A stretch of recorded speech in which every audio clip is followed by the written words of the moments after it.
তো কিছু পরিবর্তন আমরা দেখতে পেয়েছি যে এই সরকার এসে পরিবর্তন করেছে, এবং বিশেষত আমরা বলবো যে এখানে সীমান্ত হত্যার একটা সেগমেন্ট ছিল।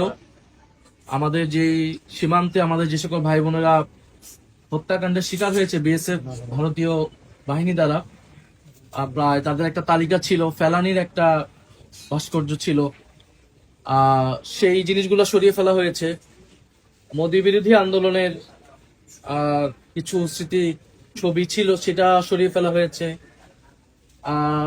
বিএনপির আমরা যখন এগারোবার ছিলাম তখন গত 16 বছরের বিষয়গুলো দেখানো হয়েছে। সেখানে বিএনপির যে নির্যাতিত হয়েছে তারা দল হিসেবে সেগুলোর কন্টেন্ট ছিল, সেই কন্টেন্টগুলো এবার বৃদ্ধি করা হয়েছে, বাড়ানো হয়েছে।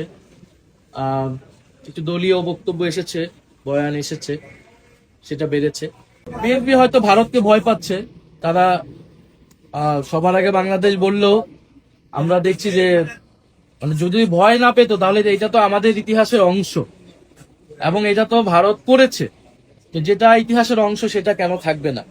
এবং গত 16 বছর যে ফ্যাসিবাদ বাংলাদেশে প্রতিষ্ঠিত হয়েছিল তার সাথে তো ভারত প্রত্যক্ষ বা পরোক্ষভাবে সম্পর্কিত ছিল নানাভাবে, এবং সেই ইতিহাসটা কিন্তু এখানে পাবেন না। আপনার পুরো জাদুঘর করলে মনে হবে না যে এখানে যে এটা যে শুধু দেশীয় ফ্যাসিবাদ না, এটার সাথে যে বৈদেশিক শক্তি জড়িত ছিল, বিশেষত ভারত, এখানে নানাভাবে সেই ইতিহাসটা আসলে এটার প্রথম সবচেয়ে প্রত্যক্ষ করি আমরা বর্ডারে আসলে সীমান্ত হত্যা, যদিও 71-এর পর থেকে সীমান্ত হত্যা শুরু হয়েছে। বিডিআর হত্যাকাণ্ড, ফেলানি হত্যাকাণ্ড, এটা 16 বছর ইতিহাসের বাইরে হইলেও বিগত 16 বছরে যে ভারতীয় আগ্রাসন এদেশে ছিল, এই মোদী বিরোধী আন্দোলন, এই বিষয়গুলোকে আসলে মানে সরিয়ে দেওয়া হয়েছে। হয়তো সরিয়ে দিয়ে মনে করতেছে এই সরকার ভারতের সাথে সম্পর্ক তারা ভালো রাখতে পারবে, কিন্তু ভারতের সাথে তো আমাদের সম্পর্ক ভালো বা মন্দের বিষয় না, সম্পর্কটা হওয়া উচিত মর্যাদাপূর্ণ।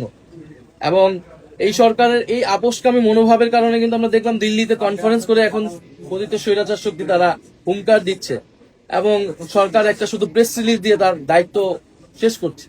ফলে এখানে আপোষের আসলে কোনো সুযোগ নেই। আপোষ করে আমরা বাংলাদেশের স্বাধীনতা, সার্বভৌমত্ব এবং গণতন্ত্র রক্ষা করতে পারবো।